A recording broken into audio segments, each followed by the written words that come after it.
Los muertos por los terremotos en Turquía y Siria superan más de 12.000 personas. Es el último reporte de una tragedia que pone en el ojo de la crítica al gobierno de Recep Tayyip Erdogan. Vamos en breve por más detalles a ese lugar. Soy Jenny Pérez aquí en Berlín.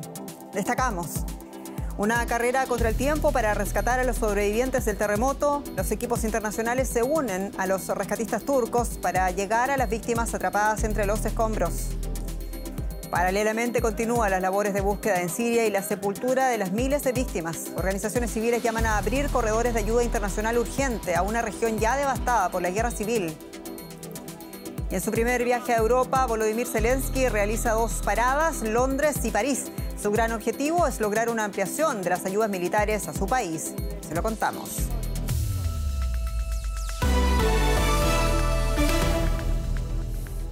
Más de 12.000 personas han muerto en los terremotos que han sacudido Turquía y Siria. Se espera que el número de víctimas aumente a medida que se actualizan las cifras en zonas remotas. La ayuda internacional empieza apenas a llegar a la zona del sismo cerca de la ciudad turca de Gaziantep, donde grandes zonas han sido devastadas a lo largo de la frontera sur de Turquía y el norte de Siria. Además, a las frías condiciones meteorológicas se suman los recursos limitados para la búsqueda de sobrevivientes, una situación que dificulta las labores de rescate. En la madrugada del miércoles, los equipos de rescate buscan sin cesar bajo los escombros de la ciudad Adiyaman. Escuchan las voces de sus compatriotas. ¿Tienes los pies entumecidos? Dile que se tranquilice. No me di cuenta, entonces están un poco adormecidos. Vamos a trabajar rápido, aguanta. Tira de mis hombros, vamos.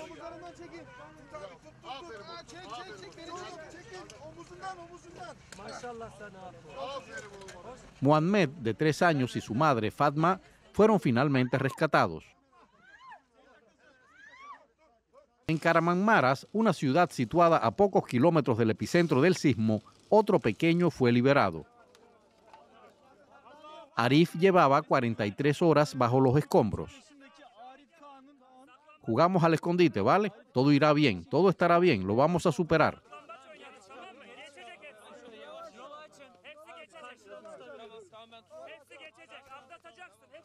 El padre del menor también había sido rescatado poco antes y juntos fueron trasladados al hospital.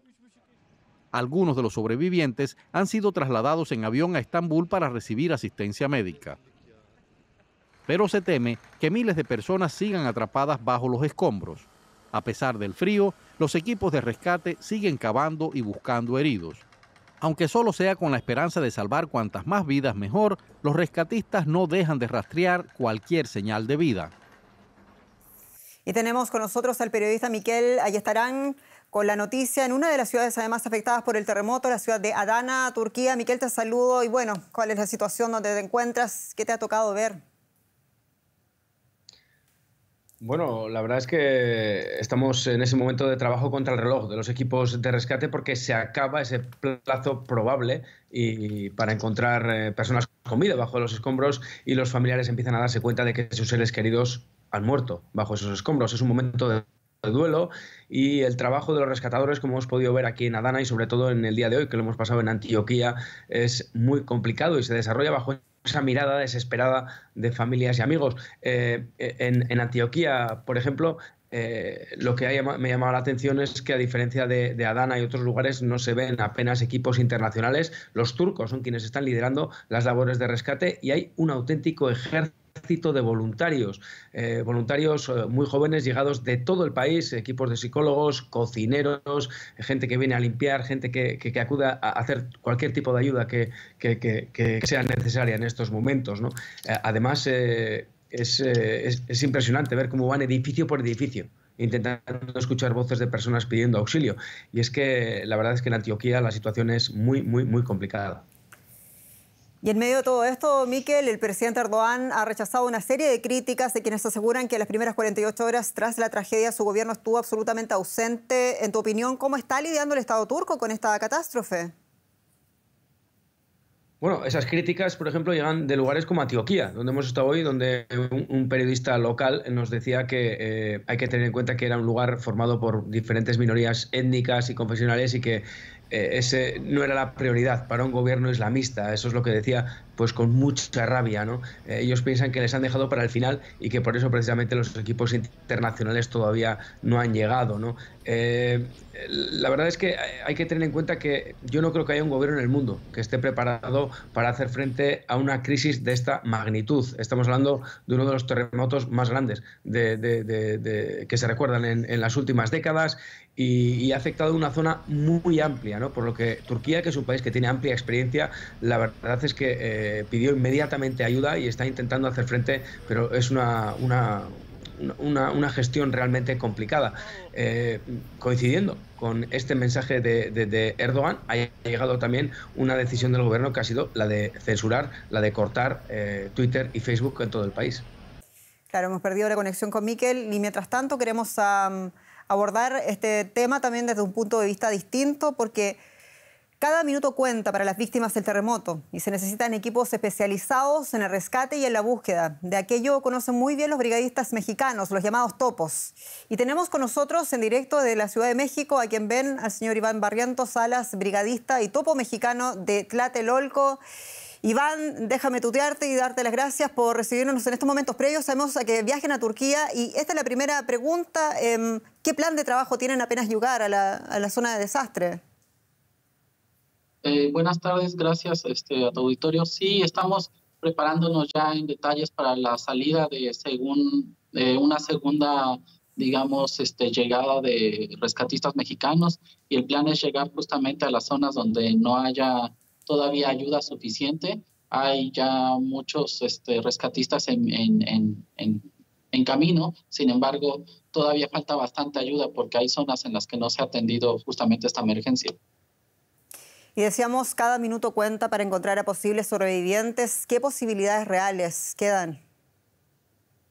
Pues regularmente se toman 72 horas como marco, pero hay muchísimas otras alternativas en cuanto a encontrar personas. Incluso después de estas 72 horas ha habido casos incluso en que transcurre hasta una semana para encontrar personas con vida, siempre y cuando las condiciones climatológicas o estar hidratados o alimentados pueda ayudarnos a encontrar más personas debajo de los escombros. ¿Y cómo realizan ustedes su trabajo? Y lo pregunto porque en cada una de vuestras misiones se les ve acompañados de perritos adiestrados. ¿Qué es lo importante en estas misiones de rescate para ustedes?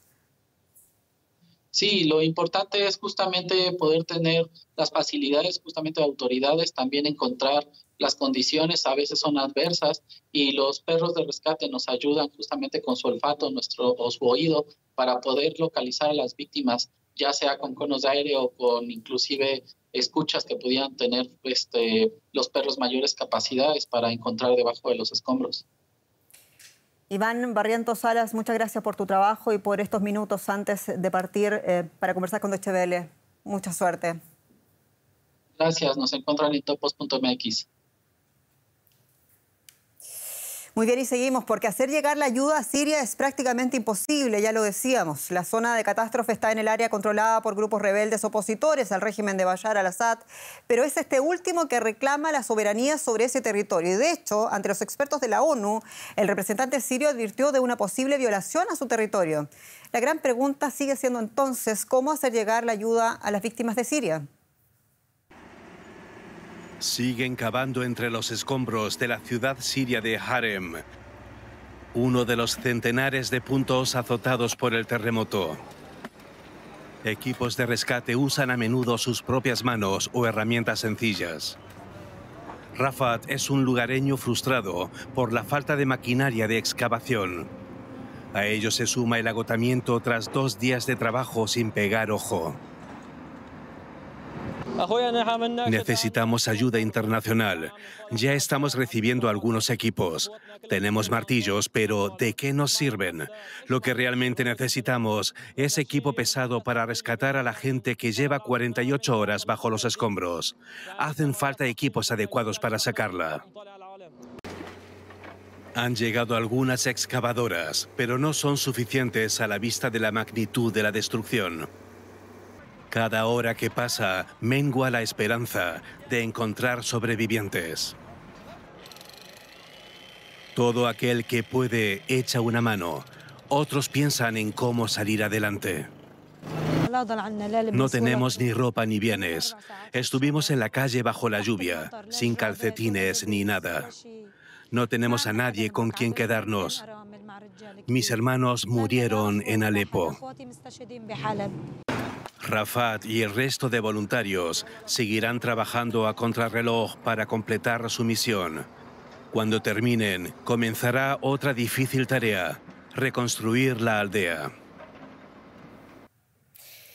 Y de tragedia en tragedia, este ha sido su primer viaje a Europa desde el inicio de la guerra. En su segunda parada en París, el presidente ucraniano Volodymyr Zelensky se reunió con el presidente de Francia, Emmanuel Macron, y el canciller de Alemania, Olaf Scholz. El gran tema de la agenda tripartita, como no nuevas armas para Ucrania, los tres dirigentes realizaron una breve declaración a la prensa. Macron insistió en que Europa está del lado de Ucrania y Scholz que Ucrania pertenece a la familia europea. Ahora tiene lugar una cena de trabajo en la que se discutirá el apoyo de ambos países y el de la Unión Europea a Ucrania. Antes de París, la primera parada de Zelensky era Londres. Ante el Parlamento británico, Zelensky agradecía lo que llamó el apoyo más decisivo de Europa. También insistió en la petición más compleja y también incómoda, que es el envío de aviones de combate. Volodymyr Zelensky fue recibido con aplausos por los parlamentarios reunidos en Westminster Hall, la parte más antigua y representativa del edificio del Parlamento británico. Además de muchos elogios para sus anfitriones, Zelensky también trajo un regalo: el casco de un piloto de caza ucraniano. En el casco están escritas las siguientes palabras: tenemos libertad, dadnos alas para protegerla.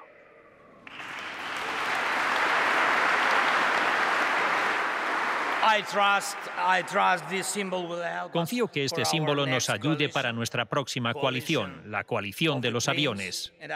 Y les hago un llamamiento a ustedes y al mundo entero con estas palabras. Necesitamos aviones de combate para Ucrania. Necesitamos alas para la libertad. Al final de su discurso de casi media hora, Zelensky se despidió con estas palabras: abandonaré hoy el Parlamento, agradeciéndoles de antemano los potentes aviones ingleses.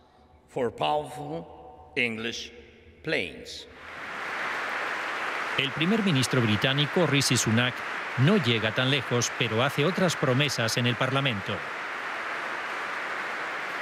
Hoy vamos aún más lejos. Ya hemos proporcionado tanques Challenger, siendo uno de los primeros países en hacerlo. Eso ha estimulado el suministro de tanques por parte de otros países y que infantes de la Marina ucranianos accedan a un entrenamiento para nuevas ofensivas. También entrenamos a sus pilotos en aviones de combate avanzados. Tras la reunión del presidente Volodymyr Zelensky con el rey Carlos de Inglaterra, un expiloto de aviones de combate, como recordó durante su discurso el presidente ucraniano a los parlamentarios, seguirá una visita a las tropas ucranianas que se entrenan en el Reino Unido. Y en medio de todo esto, el presidente de Estados Unidos estaba pendiente de algo más. De aquello nos va a hablar Paco Furió en Economía. Bienvenido. Hola, Jenny, ¿qué tal? Parece que vuelve el proteccionismo. Como dice Jenny, el presidente de Estados Unidos, Joe Biden, pronunció su discurso anual sobre el Estado de la Unión. Economía y fiscalidad ocuparon buena parte del discurso. Biden anunció, entre otras cosas, nuevas directivas para que los proyectos de infraestructuras hechos con asistencia federal, desde carreteras y puentes hasta tendido de fibra óptica, se construyan con materiales hechos en Estados Unidos. El presidente también pidió a los republicanos que colaboren para reconstruir la economía. Joe Biden se dirige a la nación en su tercer discurso sobre el Estado de la Unión. Tras caer su índice de popularidad, el presidente pregonó sus logros legislativos, centrándose en inversiones masivas dirigidas a infraestructuras e industria crítica. Desmarcándose de su predecesor, Biden presentó su propia versión del que fuera el lema principal de la campaña electoral de Donald Trump, América Primero.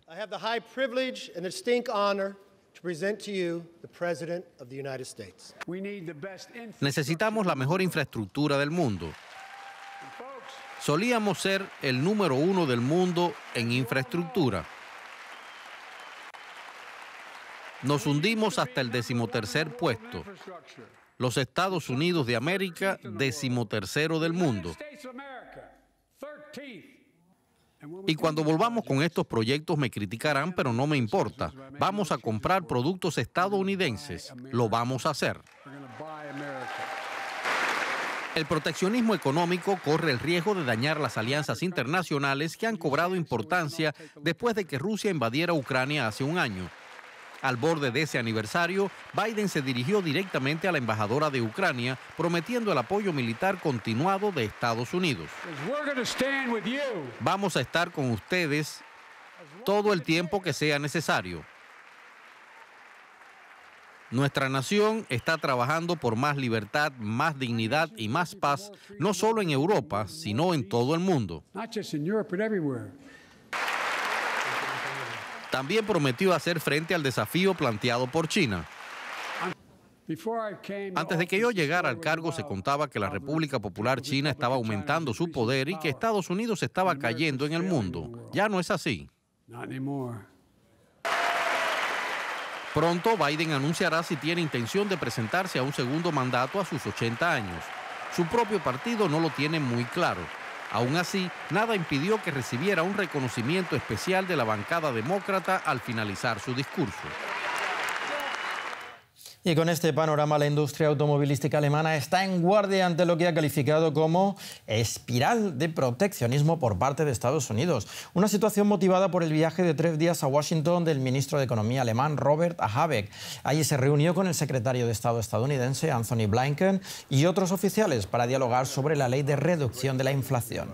Una nueva regulación con la que Estados Unidos espera incentivar a las industrias verdes del país con ayudas por valor de 370.000 millones de dólares. Tanto Habeck como su homólogo francés Bruno Le Maire dieron pocos detalles de este encuentro, pero aseguran que Europa y Estados Unidos se entienden en varias materias tratadas. También existe un entendimiento común en que necesitamos una seguridad económica para superar la dependencia de materias primas, tierras raras y de algunos productos ecológicos, además de emanciparnos y crear nuestra propia legislación industrial. Esto es interés mutuo de Europa y Estados Unidos, y ese interés pasa por una asociación sólida donde se resuelvan algunos criterios concretos, como los mencionados por Bruno Le Maire. Una industria fuerte de tecnologías verdes entre Estados Unidos y Europa, donde ambas potencias se ayuden mutuamente. Construiremos un puente sobre el Atlántico para ayudarnos unos a otros, porque el objetivo es el mismo: luchar contra el calentamiento global mientras creamos nuevas industrias y nos adaptamos e independizamos a nivel industrial. Y tragedia también la que se vive en Chile. Es así, Paco. Chile, que es un país acostumbrado a enfrentar de tiempo en tiempo catástrofes por su enorme actividad sísmica, hoy se ha vuelto a poner a prueba por violentos incendios forestales en el centro sur del país, que ponen a prueba también no solo la respuesta de las autoridades, sino también la propia solidaridad entre compatriotas. En medio de los trabajos, rescatistas extranjeros han denunciado que privados se han negado a donar el agua de sus piscinas, por ejemplo, para apagar el incendio de casas a pocos kilómetros. Está sumido el país en un intenso debate sobre la solidaridad y viabilidad urbanística. Hay quienes, pese a todo, ya comienzan a reconstruir. Aquí estaba la casa de la familia Palma. Fernando busca junto a sus hijos algún recuerdo entre los escombros. Pero el fuego ha borrado casi todo. Esta masa fundida era el motor de una motocicleta. Ahí se deja ver el nivel de destrucción y la calor, pues la temperatura que había aquí. La cuestión era soplar nomás y el fuego era un infierno. Casi lo único intacto son las espuelas y los aperos con los que Fernando montaba a caballo. Como estamos relativamente jóvenes todavía, con toda la gana y la voluntad de poder hacer algo, así que yo creo que en un futuro no muy lejano tengo que estar de pies con mi gente aquí de nuevo viviendo acá mismo. Reconstruir. A lo mejor no hacer la misma casa que teníamos, quizá un poco más chica, pero vamos a hacerla, la vamos a hacer. Han sido jornadas extenuantes para los miles de bomberos y brigadistas que combaten el fuego, expuestos a condiciones extremas. Basta un cambio en la dirección del viento y corren el riesgo de quedar atrapados. El último reporte oficial habla de más de 290.000 hectáreas arrasadas en las regiones de Maule, Ñuble, Biobío y la Araucanía. Nos hemos encontrado con situaciones muy adversas para el trabajo. Tú vas tranquilamente, ¿cierto?, en dirección a la emergencia, prácticamente el fuego te encierra, ¿cierto? Tú tienes que buscar un acceso súper rápido o pasar por entre medio de todas las llamas, así de simple. Mientras los bomberos aún luchan contra el fuego, amigos y familiares de Víctor Venegas lo ayudaron a limpiar el terreno donde estaba su casa en Santa Juana, a unos 700 kilómetros al sur de Santiago. Al menos uno está con salud y vida y esfuerzo con empeño de trabajar, porque han pasado tragedias más grandes en otras partes, más dolorosas que esto. Entonces yo no lo tomo tan como otras personas que se le han perdido seres queridos, al menos es más doloroso que lo que se me pasó a mí aquí, que se me quemó algo material, ¿no? Es la primera casa que toma forma aquí, gracias a la solidaridad de los vecinos y amigos. Que él necesita algo, ahí estamos, y si yo necesitaba algo, también él estaba conmigo. Entonces, en esta situación, obviamente no tengo que dejarlo de lado, tengo que acompañarlo hasta el final. Yo creo que parte de la mayoría de los chilenos tienen ese corazón de compartir y de ayudar. Historias que llenan de esperanza, a pesar de que los incendios forestales aún no se han extinguido en la zona centro-sur de Chile. Incendios también en la vecina Argentina, donde la falta de lluvias y las altas temperaturas dejan en situación crítica y compleja la zona de humedales de Corrientes al norte del país. También hay fuego en el Parque Nacional de los Alerces, en Chubut, aquí en imágenes. En Corrientes hay 5 focos activos, otros 2 se encuentran contenidos y 8 más controlados, según el Ministerio del Ambiente. Preocupan a las autoridades, sobre todo los 2 focos activos en el sureste de Corrientes, a la entrada del Parque Nacional Iberá. Corrientes ya sufrió devastadores incendios el año pasado, con 52.300 hectáreas quemadas. Desde este domingo rige el estado de emergencia en 7 regiones del sur de Perú, donde las protestas contra el gobierno han sido más fuertes y persistentes. El ejército dice estar dispuesto a recuperar el orden interno. En algunos lugares, especialmente en Puno, la resistencia a las fuerzas del orden es considerable. Piquetes de manifestantes manifiestan cerrado el paso fronterizo con Bolivia, y la situación no solo es problemática para los habitantes de la región, sino también, como veremos en nuestro siguiente informe, para muchos migrantes. Desaguadero entre Perú y Bolivia. En esta población fronteriza del lado peruano, la falta de combustible y algunos víveres pone en aprietos a sus habitantes, pero también a muchos migrantes procedentes del norte que tratan de llegar a Chile o Argentina pasando por Bolivia, como este venezolano. Horrible. ¿Horrible? Sí, no te dan paso, te quitan la plata en cada frontera que te para, sí. No te permiten la ayuda. Aquí donde está he pedido ayuda 10 veces para poder pasar el bolso y no me dejaron. Robos, estafas y colas interminables de camioneros varados ante los piquetes que piden la renuncia de la presidenta peruana Dina Boluarte. Desde principios de enero, campesinos aymaras impiden el tránsito por el puente internacional. Hay algunos compañeros que se encuentran ya mal de salud por las inclemencias del tiempo, ¿no? La lluvia y el frío, y justamente ya están medio mal, y algunos... En el caso de los migrantes, estos días su destino puede ser trágico. 7 haitianos murieron en esta parte del altiplano en las últimas semanas. El mal de altura, el frío y la precariedad acabaron con ellos. Eso ha hecho que ha colapsado el centro de salud. Hemos tenido bastantes pacientes, más o menos ha tenido unos 20 haitianos, y que dentro de ellos se han recuperado y otros que lamentablemente han fallecido. A 3.800 metros de altura y con temperaturas cercanas a los 0 grados en la madrugada, Desaguadero se convirtió en un escollo para los migrantes en un país hundido en una crisis política. El gobierno de Ecuador presentó este miércoles ante la Fiscalía una denuncia contra 6 jueces por supuestamente haber dejado de libertad a personas vinculadas con el narcotráfico, asesinatos y tráfico de armas. El martes, el presidente Guillermo Lasso ya había expuesto en cadena nacional a 5 jueces a los que acusó de defender a delincuentes. Lasso pretende atajar el aumento de la criminalidad relacionada con el narcotráfico, que aumentó considerablemente en los años de su mandato, y considera crucial la colaboración del Poder Judicial en este asunto. Por su parte, la Fiscalía apuntó que en 2022 abrió 43 investigaciones para posibles delitos de corrupción judicial. Más noticias internacionales a continuación. En Colombia, cientos de manifestantes intentaron irrumpir en el Capitolio en el marco de una protesta de los sindicatos de profesores. Los manifestantes piden mejoras en el sistema de salud. Colombia registró un 13,25% de inflación en enero, la pobreza supera el 40%. El salario promedio de los educadores ronda a los $400 mensuales.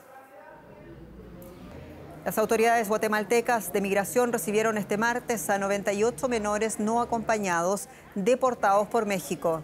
Muchos de ellos fueron encontrados dentro de un camión abarrotado, interceptado por las autoridades mexicanas en el norteño estado de Chihuahua.